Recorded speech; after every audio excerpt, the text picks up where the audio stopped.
Lorsque la Seconde Guerre mondiale a éclaté, l'idée même d'un lance-roquettes anti-char portatif n'existait pas. Pourtant, à la fin, plus de 10 millions d'unités avaient été produites en seulement quelques courtes années. Les premières versions, cependant, étaient tout sauf sûres ou fiables, et de nombreux hommes ont payé de leur vie les dures leçons à tirer. Voici donc le parcours tumultueux et plutôt étrange des armes anti-chars portables de la Seconde Guerre mondiale. Mais avant de continuer, petite annonce, j'ai ouvert une page Facebook où je partagerai des histoires courtes, des faits intrigants et des hypothèses passionnantes qui ne méritent pas forcément une vidéo complète. J'espère que vous me soutiendrez là-bas. Merci à vous. Lorsque la guerre a commencé en 1939, les chars n'étaient encore que des canons sur chenilles avec suffisamment de blindage pour arrêter les tirs de mitrailleuses, parfois même pas ça. Donc plus ou moins les mêmes types d'armes qui pouvaient vaincre les blindages de la Première Guerre mondiale étaient toujours en usage et toujours efficaces. C'étaient principalement des fusils anti-chars et des canons anti-chars tractés de plus petits calibres. Mais au cours de quelques courtes années, les chars allaient être développés au-delà de toute reconnaissance. Et logiquement, les armes pour les contrer devaient suivre également. Alors, pourquoi y a-t-il eu un passage vers ce qui deviendrait plus tard connu sous le nom de grenades propulsées par fusée? Les fusils anti-chars étaient essentiellement de lourds fusils d'infanterie standards surdimensionnés avec des munitions spéciales perforantes. Ils étaient insuffisants pour éliminer les premiers chars, mais ils sont très rapidement devenus obsolètes. Les fusils anti-chars soviétiques, par exemple, étaient encore assez dangereux, même contre des chars ultérieurs comme le Panther s'ils touchaient un point faible sur le côté ou le toit à courte distance. Leur obus perforant de calibre 14,5 mm était redoutable, et il a forcé les Allemands à monter ces jupes latérales improvisées sur leurs chars sur le front de l'Est. Les jupes faisaient basculer et ralentissaient suffisamment le projectile pour qu'il ne traverse pas le blindage principal. Mais elles se sont également avérées utiles pour faire détonner prématurément les charges creuses lorsqu'ils ont rencontré les alliés occidentaux et leurs armes.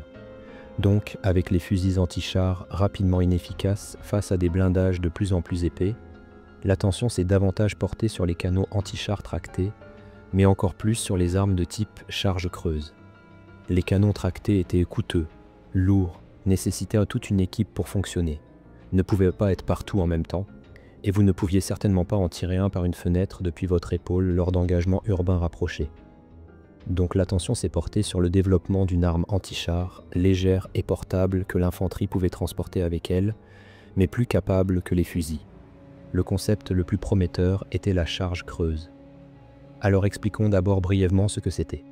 Une charge creuse est conçue de sorte qu'au contact du blindage ennemi, la fusée activerait la charge, qui était spécifiquement construite pour concentrer son énergie explosive en essentiellement un jet de liquide, un métal incroyablement chaud qui découperait le blindage et éclabousserait à l'intérieur du char, sur l'équipage, les munitions et le carburant, rendant dans la plupart des cas le char incapable de combattre, c'est le moins qu'on puisse dire. De nombreux pays ont réussi à concevoir une ogive à charge creuse et elles se sont révélées très efficaces, même contre les blindages plus épais. Cependant, le problème était de savoir comment délivrer cette ogive à charge creuse avec précision sur le char ennemi. À partir de là, nous avons plusieurs chemins différents de solutions possibles et certains sont tout simplement ridicules. Alors, parlons-en, et pourquoi ne pas commencer par les ridicules d'abord, comme les charges creuses lancées à la main, puis nous progresserons à partir de là. Une petite note rapide, le titre de la vidéo mentionnait les RPG. Et bien que le terme grenade propulsée par fusée n'ait pas été utilisé pendant la Seconde Guerre mondiale, nous l'avons mis dans le titre pour que vous sachiez mieux de quoi parle cette vidéo. Nous parlerons également d'armes qui n'étaient pas propulsées par fusée, juste un petit avertissement avant que vous ne spammiez la section des commentaires avec des insultes. Ceci étant dit, commençons par une création allemande appelée la Panzerwurfmine, ou en français mine anti-char. Mais ce n'était pas une mine comme vous pourriez le penser. C'était prévu comme une charge creuse lancée à la main. Maintenant, vous pourriez penser que c'était une conception précoce du début de la guerre compte tenu de l'idée primitive. Mais non, elle a été conçue à une époque où le Panzerfaust existait déjà, qui était en fait une arme assez efficace, et nous y viendrons dans un instant. Alors pourquoi ce ballon de football anti-char? C'était une tentative de faire quelque chose de plus simple et moins cher que le Panzerfaust, déjà simple et bon marché. Et il a en fait été utilisé tout au long de la guerre. Croyez-le ou non, il n'y a pas grand-chose à en dire. Une charge creuse, lancée à la main avec une fusée à percussion. Le soldat, assez malchanceux pour devoir l'utiliser, devait la lancer comme un ballon de football sur un char ennemi, où elle devait atterrir à un angle de 90 degrés pour être efficace. Mais elle pesait 1,4 kg. Alors, jusqu'où la personne moyenne pouvait-elle la lancer? Et regardez ça. La zone de danger de l'explosion de cette mine était plus grande que la portée de lancement de la plupart des gens. Donc, il valait mieux se baisser dans un trou de renard avant que la mine n'atterrisse. Cependant, avoir un char ennemi si près de vous suggère que vous auriez des problèmes plus importants que ça.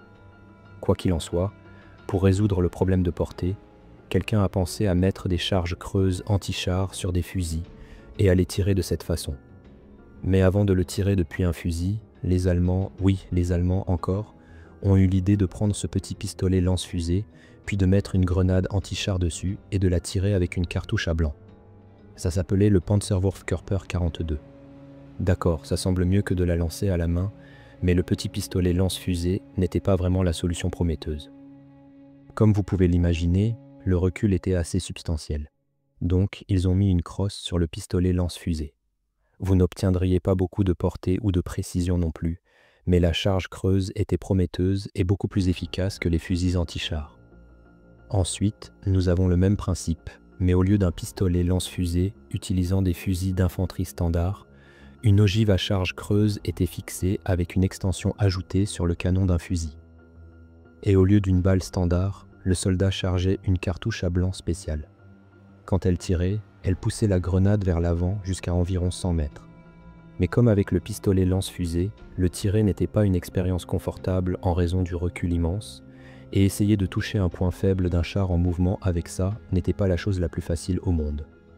Les Britanniques, les Américains et les Allemands avaient toutes leurs nombreuses versions de grenades à fusil. Et pas seulement pour les chars, ils les utilisaient aussi contre l'infanterie et les fortifications où elles étaient un peu plus efficaces. Alors regardez maintenant ça. Si une grenade à fusil ne pouvait pas être assez grande pour être efficace, et de l'autre côté, vous aviez des canons anti-chars tractés de plus petits calibres qui devenaient obsolètes contre des blindages de plus en plus épais, pourquoi ne pas utiliser ce même concept et fusionner ces deux éléments? Les Allemands ont créé plusieurs choses comme le Stihlgranat 41. Ils ont pris le canon anti-char obsolète de 37 mm, qui avait le surnom de frappe-porte pour son inefficacité, et ont mis une grenade à charge creuse beaucoup plus grande au bout du canon, qui serait propulsée par une cartouche à blanc. Vous pouvez même voir ce truc apparaître dans Band of Brothers. Il avait une assez bonne pénétration, suffisante pour menacer n'importe quel char de l'époque, mais il devait toucher sous un bon angle. Le faire sur une cible en mouvement avec une portée ou une précision nulle part près d'un vrai canon anti-char était une autre histoire. De plus, vous deviez transporter un canon de 37 mm avec vous. Et bien qu'il y ait eu des expériences similaires sur la même idée avec d'autres canons, cela a finalement été abandonné. Ensuite, avant que le concept propulsé par fusée ne soit pleinement développé, il y a eu une autre tentative intéressante de lancer une ogive anti-char venant des Britanniques. Contrairement au nom créatif allemand pour les armes, celui-ci s'appelait simplement PIAT, abréviation de projecteur d'infanterie anti-char. Maintenant, ce truc avait un ergot, essentiellement une tige d'acier qui était alimentée par un ressort puissant à l'intérieur. Une grenade avec un tube creux était posée dessus dans lequel une petite charge propulsive était placée. Le soldat devait d'abord armer le ressort, ce qui d'ailleurs n'était pas un travail facile, puis placer la grenade dessus. Quand la gâchette était tirée, cette tige frappait la grenade et la lançait, tandis que la petite charge propulsive lui donnait une poussée supplémentaire, donc essentiellement catapulter la grenade jusqu'à 90 mètres. Bien que le PIAT fonctionnait la plupart du temps, il avait ses avantages et ses inconvénients, et les soldats avaient une relation amour-haine avec lui. Par exemple, le recul entrant dans l'épaule du tireur était assez substantiel. Et au moins en théorie, lorsque la grenade était lancée, le recul de cette charge devait réarmer le ressort pour que la grenade suivante puisse être insérée et tirée sans avoir besoin de réarmement manuel. Cependant, ce n'était pas toujours le cas, et parfois il ne se réarmait pas. Donc les soldats devaient le faire pendant un échange de tirs. Et la procédure exigeait qu'ils se lèvent pour pouvoir le faire, ce qui n'est pas très bon quand quelqu'un vous tire dessus. De plus, environ un quart des grenades étaient signalées comme défectueuses pour une raison quelconque. Imaginez toucher un char ennemi et entendre juste un tintement avec la charge qui rebondit. Le point positif, cependant, était qu'il n'y avait pas de souffle arrière comme dans d'autres armes que nous allons mentionner. Donc, ça ne soulevait pas de fumée et de poussière et ne révélait pas la position du tireur. Et ça pouvait aussi être tiré depuis un espace clos sans vous mettre le feu. Si vous touchiez un char ennemi au bon angle et que la charge fonctionnait, il avait une pénétration descente d'environ 8 cm, donc ça pouvait faire le travail. D'accord, alors sérieux maintenant. Certaines armes anti-chars de la Seconde Guerre mondiale étaient assez efficaces, et elles ont commencé l'évolution qui s'est terminée par ces RPG high-tech que nous avons aujourd'hui. Le bazooka M, un américain, a été la première arme anti-char propulsée par fusée pratique et distribuée en masse. Il est entré en combat fin 1942 avec les unités américaines en Afrique du Nord et a considérablement augmenté les chances des soldats contre les chars. Pour la première fois, une équipe de 2 hommes pouvait transporter quelque chose d'assez léger et fiable pour vaincre le blindage ennemi, en particulier les premiers plus légers. Le tube du bazooka mesurait environ 1,5 mètre de long et la roquette à l'intérieur était composée de 3 parties principales. Un petit moteur à combustible solide à l'arrière, des ailettes stabilisatrices et une ogive creuse à l'avant. Un soldat visait et tirait, tandis que l'autre transportait les roquettes, les chargeait par derrière et les connectait au fil électrique. Ensuite, lorsque la gâchette était pressée, une petite batterie envoyait du courant vers l'allumeur et activait la roquette. Cela a été changé plus tard pour un meilleur système de déclenchement magnéto, parce que les batteries n'étaient pas fiables dans les conditions du champ de bataille. La portée efficace allait jusqu'à 150 mètres si vous pouviez toucher quelque chose précisément à cette distance. Et la pénétration était à peu près la même que les autres charges de l'époque, suffisante pour tuer la plupart des chars par le côté.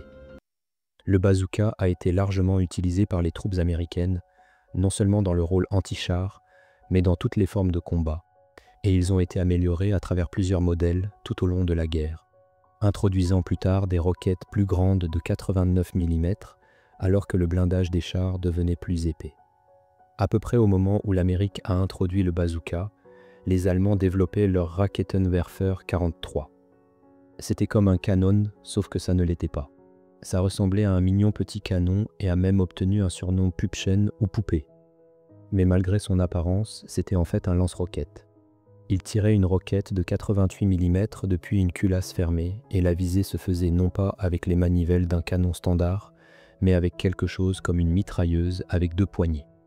Il n'avait pas non plus de mécanisme de recul. La conception était assez réussie lors des tests, mais ensuite les Allemands ont capturé quelques bazookas des Américains et ont été assez impressionnés, tellement qu'ils ont décidé de le copier. Il a commencé avec une ogive plus petite, avec une portée efficace de seulement 30 mètres, si ça, mais il a été amélioré tout au long de la guerre avec une plus grande portée et une ogive plus puissante. La différence était que le Panzerfaust n'avait pas besoin d'un équipage formé de 2 hommes. Il pouvait être donné à tous les soldats et avec une formation minimale utilisée contre le blindage ennemi à courte portée. La portée et la précision étaient, cependant, ses plus gros problèmes, surtout dans les premiers modèles. Un soldat allemand devait s'approcher dangereusement près du char ennemi s'il voulait le toucher et s'exposer complètement en visant. Mais quand même, il a été largement produit avec environ 8 millions d'unités fabriquées tout au long de la guerre, et il a représenté un nombre stupéfiant de chars alliés mis hors de combat, surtout plus tard quand la guerre s'est transformée en combat urbain défensif. Les derniers modèles ont commencé à ressembler aux RPG modernes, introduisant une trajectoire plus droite et une vitesse plus élevée des roquettes. Cependant, le dernier modèle n'a jamais eu la chance de voir le combat. Les soviétiques les ont capturés et ont utilisé certaines des idées pour leur RPG, dans les années d'après-guerre. Donc comme vous pouvez le voir, ces premières formes brutes de RPG n'étaient que le début d'un arbre généalogique qui n'a jamais vraiment cessé d'évoluer. Nous sommes passés du Panzerfaust, touchant à peine un char à 30 mètres, à des choses comme le javelin, le Henlow et d'autres faisant leurs propres calculs, attaquant sous différents angles et délivrant une ogive contre laquelle pas un seul char moderne ne pourrait se protéger de manière fiable. Si vous aimez comment nous parlons d'histoire militaire, vous pouvez consulter notre chaîne pour plus. On se voit dans la prochaine. Et les Allemands étant des Allemands, ils l'ont rendu encore meilleur. Même le nom était meilleur, Panzerschreck, signifiant quelque chose comme terreur de char. Le bazooka avait une roquette de 60 mm, mais le Panzerschreck en avait une de 88 mm, résultant en plus de puissance. Il pouvait en fait traverser jusqu'à 200 mm de blindage, plus que suffisant pour tuer n'importe quel char allié tout au long de la guerre. Comme le bazooka, il était également utilisé pour faire exploser tout ce qui vous dérangeait sur le champ de bataille. L'opérateur avait ce petit bouclier sympa pour son visage à cause du souffle arrière de la roquette quittant le canon. Donc tandis que le Panzerschreck était une arme rechargeable réutilisable, les Allemands ont également essayé de trouver une arme plus portable, moins chère et jetable également. Ce serait le Panzerfaust. Le tube d'acier contenait du propulseur à l'intérieur qui lançait l'ogive dans un arc élevé. Donc il devait y avoir une certaine compensation faite dans la visée, car c'était une arme à vitesse assez basse et imprécise.